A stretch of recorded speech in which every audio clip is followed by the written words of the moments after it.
기꺼이 불행해지기로 한 당신에게 부재 안락한 지옥을 떠나 소란스러운 천국으로라고 하는 말씀의 제목을 함께 은혜를 나누겠습니다.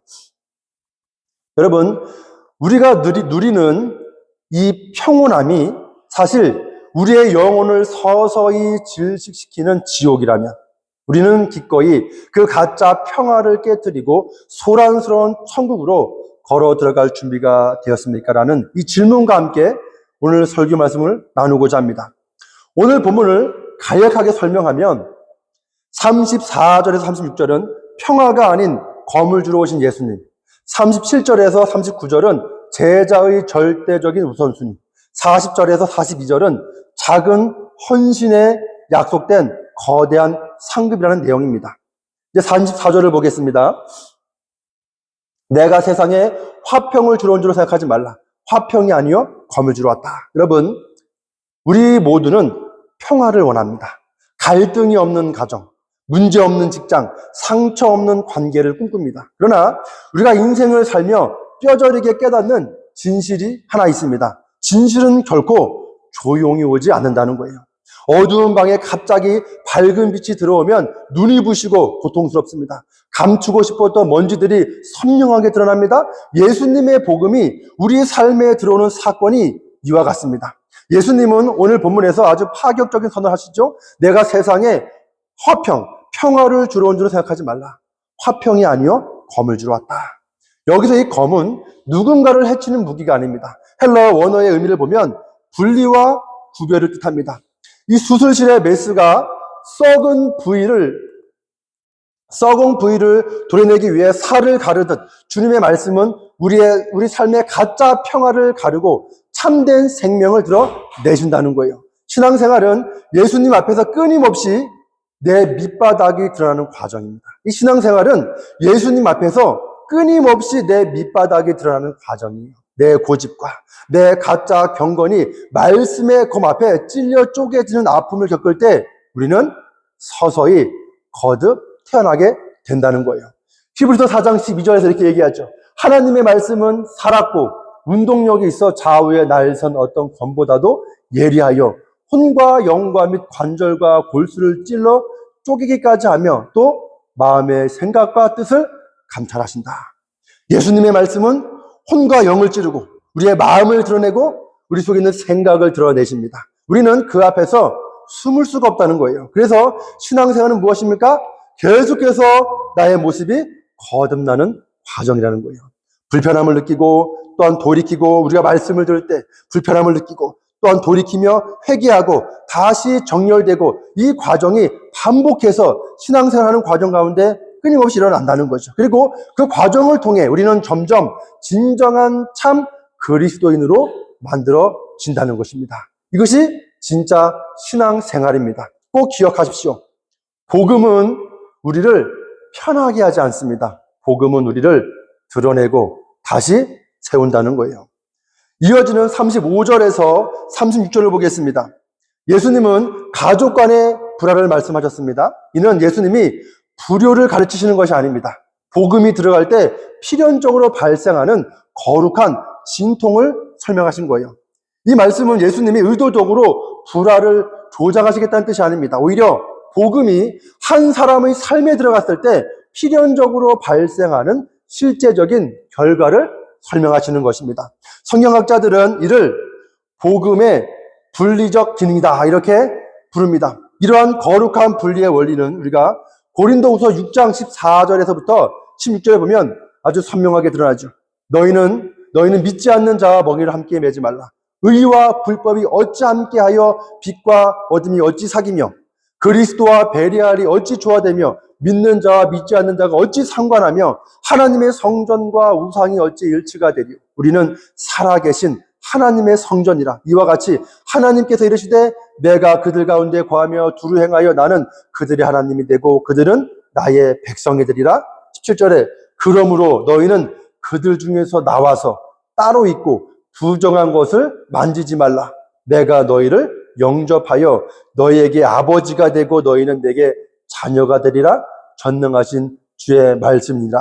여러분, 반면에 우리가 사는 세상은 이 현실 세상은 종종 우리에게 침묵하고 타협하며 문제를 외면함으로써 겉으로만 유지되는 평화를 추구하곤 합니다.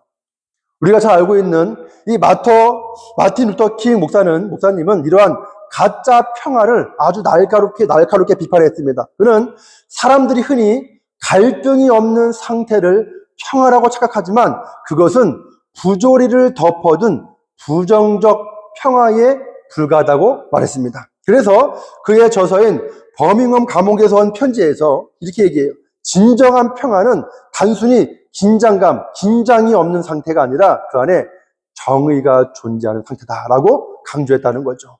정의보다 겉으로 보이는 질서만을 더 아끼는 미온적인 태도가 오히려 악을 영속시키며 진정한 평화를 가로막는 가장 큰 걸림돌이 된다고 말했다는 거죠. 여러분, 이것은 우리 안에서 문제가 썩어가고 있음에도 겉만 좋게 포장하여 잠시 위기를 넘기려는 임시 방편일 뿐입니다. 이러한 모습은 과거 예수님께서 바리새인과 사두개인들을 향해 쏟아내셨던 비판과 맥을 같이 한다는 거예요. 속에는 악이 가득하여 내 영혼이 죽어가고 있음에도 겉으로는 아무 문제 없는 것처럼 행동하는 이들을 향해 예수님은 이렇게 말씀하시죠.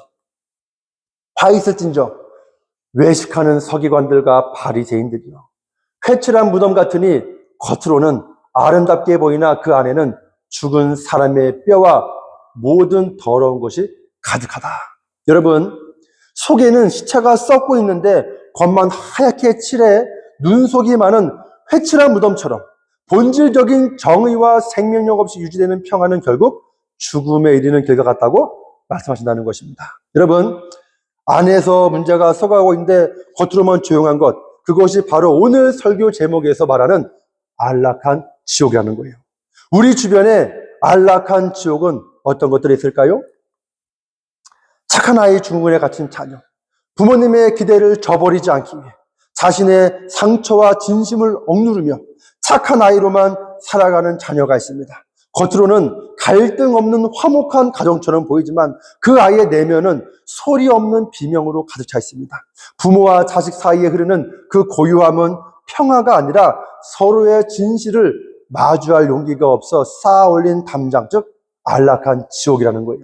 진정한 회복은 그 침묵을 깨고 아픈 진실을 서로 꺼내놓는 그 진실된 대화 속에서 시작이 된다는 거죠. 여러분, 부조리에 침묵하는 생활, 명백한 부정부패나 동료를 향한 부당한 가혹행위를 목격하고도 내 자리를 지키기 위해 혹은 분위기를 깨지 않기 위해 못 본 척 웃으며 넘기는 평화가 있습니다. 마찰은 피했지만, 갈등은 피했지만 퇴근길 거울 속의 내 모습은 초라하기 그지없습니다. 정의와 진리가 거세된 그 비겁한 평온함은 우리 영혼, 내 영혼을 서서히 질식시키는 지옥과 같다는 거죠. 세 번째로, 죄를 덮어둔 채 드리는 경건한 예배가 있습니다. 하나님 앞에 해결되지 않은 죄의 문제를 가슴 깊은 곳에 묻어둔 채 주일이면 평안한 미소를 지으며 예배의 자리에 앉아있는 성도들도 때로는 있습니다. 사람들은 그를 보고 평안해 보인다고 말하지만 그의 영혼은 죄책감과 가식이라는 감옥에 갇혀 있습니다. 하나님과의 갈등을 피하기 위해 회개를 뒤로 미루는 그 고요한 상태가 바로 지옥이라는 거예요. 평안한 지옥이라는 거예요. 예수님은 이런 평화를 깨트리러 이 땅에 오셨다는 거죠. 여러분, 사도행전의 제자들을 보세요. 그들이 가는 곳마다 소동이 일어났습니다. 사도행전 11장을 보면 그리스도인이라는 명칭이 안디옥에서 처음 등장합니다. 그리스도인. 당시 이 바나바와 사울이 1년간 열정적으로 안디옥에서 말씀을 가르쳤을 때 세상 사람들은 제자들을 향해 처음으로 그리스도인이라고 부르기 시작했습니다. 처음 이 말은 1세기 때의 그리스도인이라는 이 호칭은 명예로운 칭호가 아니었습니다. 어떤 뜻이냐? 그리스도에 미친 사람들, 예수밖에 모르는 저 바보들이라는 비웃음과 조롱이 섞인 별명에 불과했습니다. 그러나 이 사도행전 17장에 이르면 세상의 시선은 비웃음에서 두려움으로 바뀐다는 거예요. 바울과 실라가 데살로니가에서 복음을 전할 때 반대자들은 관원들에게 달려가 이렇게 소쳤습니다. 17장 6절에 천하를 어지럽히던 이 사람들이 여기도 이름에, 여러분, 여기서 이 어지럽히다라는 이 말은 헬라어로 아나스트타우, 즉 단순히 시끄럽게 한다는 뜻이 아닙니다. 이는 세상을 뒤집어 엎다, 기존 질서를 전복시키다라는 강력한 의미를 담고 있는 이 단어인데, 영어 성경 번역이 굉장히 직설적으로 잘 번역했어요. 어떻게 하냐? 세상을 거꾸로 뒤집어 놓는 자들. Turn the world upside down. 업사이드 다운이라는 거예요. 여러분, 예수 믿는 사람들은 세상 사람들이 보기에 소란을 일으키는 자들처럼 보였다는 거죠. 그러나 오늘날 우리 교회가, 우리 믿음이 왜 이렇게 힘이 없을까요?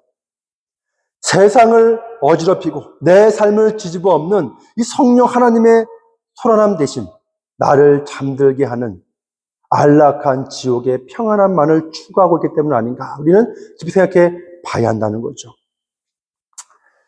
그 바다와 민물이 만나는 곳을 우리가 흔히 기수역이라고 부릅니다. 기수역. 강물이 바다로 흘러 들어갈 때 민물과 바닷물이 만나는 이 기수역에서는 엄청난 소용돌이와 거품이 일어납니다. 성질이 전혀 다른 두 세계가 만나기 때문입니다.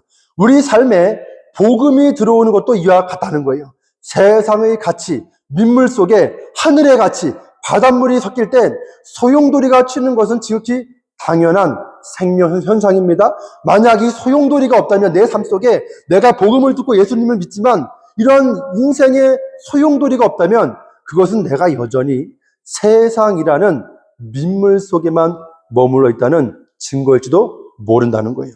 여러분, 복음은 갈등을 목적으로 하지 않지만 진리를 드러내기에 필연적으로 거룩한 분리를 동반한다는 것입니다. 나의 삶에는 지금 이 거룩한 소란이 일어나고 있는가? 우리는 깊이 점검해 봐야 한다는 거예요. 37절을 보겠습니다. 예수님은 가족을 사랑하지 말라고 말씀한 것이 아니에요. 예수님은 가족을 사랑하지 말라고 말씀하지 않으십니다. 오히려 성경은 어떻게 말하는가? 부모를 공경하고 자녀를 노엽게 하지 말며 아내와 남편을 제 몸처럼 아끼라고 성경은 말씀하고 있다는 거예요. 하지만 주님은 37절에서 그보다 더 근원적인 사랑의 우선순위를 묻고 계십니다. 아버지나 어머니를 나보다 더 사랑하는 자는 내게 합당치 않다. 여러분, 예수 그리스도의 영이 임한 사람에게 나타나는 가장 뚜렷한 특징은 무엇이냐? 나를 위해 생명을 주신 예수님을 가장 많이 사랑하게 된다는 거예요. 가장 많이 사랑한다. 여기서 발생하는 영적 긴장은 갈등 그 자체가 목적이 아니라 우리 마음속에 무너진 사랑의 질서를 바로잡는 과정이라는 거죠. 현대 기독교인들이 가장 자주 걸려 넘어지는 지점도 바로 여기 있습니다. 내가 무엇을 하느냐보다 중요한 것은 누구를 더 사랑하느냐입니다. 그것이 자녀이든 직장이든 건강이든 인간관계이든 주님보다 앞서 있다면 그것은 이미 우리 영혼의 우상이 된다는 거죠.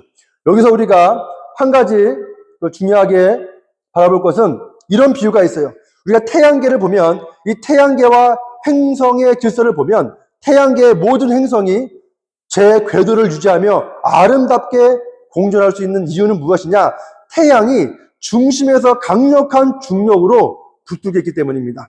만약 지구가 태양보다 달을 더 사랑하여 달의 궤도로 끌려간다면 태양계는 그 즉시 파멸하고 말 것입니다.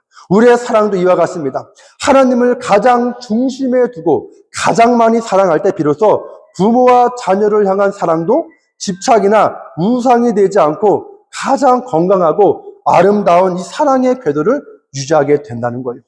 하나님을 사랑하는 자가 가족도 가장 온전하게 사랑할 수 있다는 거죠. 하지만 마귀는 종종 교묘하게 가족이 가장 소중하지, 가족이 제일 소중하다라는 명분으로 우리의 발목을 잡습니다. 그러나 우리가 하나님을 첫 자리에 둘 때, 가장 중요한 자리에 둘 때 하나님은 우리가 가족을 사랑하는 것보다 더 크고 놀라운 사랑으로 우리의 가정을 돌보신다는 거예요.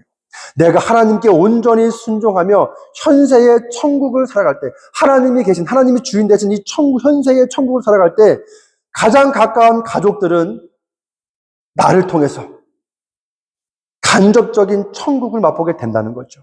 그 향기가 결국 가족을 진정한 구원으로 인도하는 통로가 될 수 있다는 것입니다. 여러분, 한번 계속해서 38절을 보겠습니다. 또 자기 십자가를 지고 나를 따르지 않는 자도 내게 합당하지 않다. 여러분, 우리는 요즘 시대 현대에 십자가를 너무 가볍게 여깁니다. 목에 거는 장신구나, 삶의 작은 불편함 정도로 치부하곤 합니다. 하지만 1세기 당시 유대인들에게 십자가는 무엇이었냐? 단 한 가지 의미밖에 없었어요. 십자가는 죽음, 십자가 처형틀이었다는 거죠. 십자가를 진다는 것은 삶의 일부를 수정하는 것이 아니라 삶의 주도권을 완전히 종료하는 선언이었다는 거예요. 예수님이 말씀하시는 십자가는 나의 자존심, 나의 계획, 나의 안전, 그리고 나의 소중한 관계마저도 주님의 발 앞에 내려놓는 자기 부인의 현장입니다. 이것은 일시적인 감정이 아니라 나의 의지와 결단이 포함된 전인격적인 항복이라는 거죠. 스페인 역사에 가장 좋은 비유가 여기 나와 있어서 제가 한번 예화를 말씀드리겠습니다. 이 스페인 역사에 이런 일화가 있었어요. 1519년도에 스페인의 정복자 에르난 콜테즈가 이 멕시코에 상륙했을 때, 정복하기 위해 멕시코에 상륙했을 때 병사들은 그 멕시코에 있는 거대한 적군 앞에 겁을 먹고 다시 배를 타고 도망칠 궁리만 했습니다. 그때 콜테즈는 자기 부하에게 명령했어요. 어떻게 했냐? 우리가 타고 온 배를 모두 불태워라. 돌아갈 길을 없애버린 것입니다. 이제 그들에게 남은 길은 오직 전진뿐이었다는 거예요. 여러분, 십자가를 지는 삶이 바로 이와 같다는 거예요. 세상으로 돌아갈 퇴로를 완전히 차단하고 내 자아의 배를 불태우며 오직 주님만을 따르기로 결정하는 것. 그 단호한 결단 끝에 비로소 진짜 부활의 생명이 시작되는 줄 믿습니다. 여러분, 이제 여기서 이제 이 마지막 이 구절 부분이 굉장히 중요한데 34절에서부터 41절까지 이어지는 말씀은 사실 숨이 막힐 정도로 굉장히 무겁고 중대하고 거대합니다. 검, 분쟁, 죽음, 그리고 십자가. 그런데 주님은 말씀의 끝자락인 42절에서 갑자기 아주 작고 평범한 이야기를 꺼내신다는 거예요. 42절에, 이게 마지막 부분인데 10장. 또 누구든지 제자의 이름으로 이 작은 자 중 하나에게 냉수 한 그릇이라도 주는 자는 결단코 상을 잃지 않는다. 죽음을 각오하는 십자가를 말씀하시다가 갑자기 물 한 잔을 말씀하신 이유가 무엇일까? 여기에는 놀라운 진실이 담겨 있습니다. 여러분, 이 신앙생활, 이 신앙은 단 한 번의 거대한 결단이 아니라 매일 반복되는 작은 선택들의 총합이라는 거예요. 이름 없는 작은 자를 영접하는 것, 목마른 이에게 냉수 한 그릇을 건네는 친절, 타인의 고통을 외면하지 않는 작은 마음. 이 사소해 보이는 행동들이 사실은 내가 누구를 사랑하고 있는가를 증명하는 가장 강력한 현실적 삶 속의 증거라는 거죠. 거창한 순교의 현장에서만 믿음이 드러나는 것이 아니라 오늘 내 곁의 사람을 대하는 냉수 한 그릇의 태도 속에 이미 십자가의 정신이 흐르고 있는 것입니다. 주님은 우리가 대단한 업적을 남기기를 기다리시는 분이 아니라 오늘, 지금, 당장 내 곁에 있는 이들에게 건네는 냉수 한 그릇의 마음을 보신다는 거예요. 그렇다면 오늘 우리가 교회에서 그리고 가정과 일터에서 건넬 수 있는 냉수 한 그릇은 무엇일까? 그것은 결코 거창한 것이 아닙니다. 여러분, 낯선 이에게 먼저 건네는 따뜻한 미소와 인사, 처음 교회에 와서 쭈뼛거리는 분에게 건네는 환영합니다라는 짧은 인사가 누군가에게는 깨어진 평화를 회복하는 복음이 될 수 있다는 거예요. 여러분, 뒷사람을 위해 문을 잡아주는 배려, 바쁜 걸음을 잠시 멈추고 뒷사람이 들어올 때까지 문을 잡아주는 그 3초의 여유 속에 그리스도의 사랑이 담겨 있다는 거죠. 여러분, 예배 후에 말없이 의자와 함께 정리하는 그 손길, 모두가 빠져나간 자리에 남겨진 주보를 챙기고 어질러진 의자를 정리하는 그 보이지 않는 수고가 바로 하나님이 찾으시는 진정한 예배이자 진정한 예배자의 모습인 줄 믿습니다. 여러분, 바닥에 쓰러진 쓰레기를 먼저 줍는 마음, 누군가 버린 쓰레기를 불평 없이 죽는 그 낮은 마음이 세상을 어지럽히는 자가 아닌 세상을 거룩하게 가꾸는 참된 크리스찬의 모습인 줄 믿습니다. 여러분, 교회 식당에서, 일반 식당에서 잘 먹었습니다, 감사합니다라고 전하는 그 말 한마디, 보이지 않는 곳에서 땀 흘려 봉사하는 분들의 노고를 알아주는 그 한마디의 말이, 한마디가 목마른 영혼을 시원하게 하는 생수가 되는 줄 믿습니다. 여러분, 신앙은 대단한 순교의 현장에서만 증명되는 것이 아닙니다. 내가 먼저 양보하고, 내가 먼저 허리를 숙이며, 내가 먼저 손 내미는 것, 이 작은 선택들이 쌓여 우리의 인격이 되고, 그 인격이 모여 소란스러운 천국의 풍경을 만들어낸다는 거죠. 오늘 여러분이 만나는, 제가 만나는 첫 번째 사람에게 어떤 냉수 한 그릇을 대접하시겠습니까? 여러분의 그 사소한 친절 속에 주님의 십자가 정신이 살아 숨쉬고 있음을 기억하기를 간절히 소원합니다. 어느 선교사님이 이런 말을 했다는 거예요. 우리는 매일, 선교사님이 아프리카 선교사님인데, 우리는 매일 아침 주님을 위해 죽겠다고 기도하지만, 우리는 매일 아침 주님을 위해 죽겠다고 기도하지만 정작 낮 시간에는 옆 사람의 사소한 무례함조차 참지 못한다. 여러분, 진짜 십자가는 이름 없는 작은 자를 영접하고 목마른 이에게 물 한 잔을 건네는 그 평범한 일상의 친절 속에 있습니다. 오늘 내 곁의 사람을 대하는 태도가 곧 내가 지고 있는 십자가의 무게라는 거죠. 오늘 말씀의 제목이 있습니다. 기꺼이 불행해지기로 한 당신에게 이제 안락한 지옥을 떠나 소란스러운 천국으로. 예수님은 우리가 원하는 방식의 값싼 평화를 주지 않으십니다. 오히려 우리를 흔들고 우리 사이를 나누며 선택의 벼랑 끝으로 우리를 몰아세우십니다. 때로는 우리를 완전히 무너뜨리기도 하십니다. 그러나 그것은 우리를 파괴하기 위함이 아니라 가짜 평화, 지옥을 깨고 진짜 삶, 천국을 주시기 위함입니다. 여러분, 행복을 추구하면 불행이 오고 주님을 위한 거룩한 불행을 감수할 때 진짜 행복이 오는 줄 믿습니다. 진실은 우리를 불편하게 할 수 있지만 오직 그 진실만이 우리를 영원히 자유롭게 합니다. 오늘 여러분은 무엇을 선택하시겠습니까? 여러분뿐만 아니라 저 역시도 우리는 무엇을 선택할까요? 썩어가는 안락한 지옥입니까? 아니면 조금 시끄럽고 불편하더라도 생명이 꿈틀대는 소란스러운 천국입니까? 그 선택의 끝에서 주님은 우리가 건넨 냉수 한 그릇을 기억하며 미소 지으실 것입니다. 이 시간 다 같이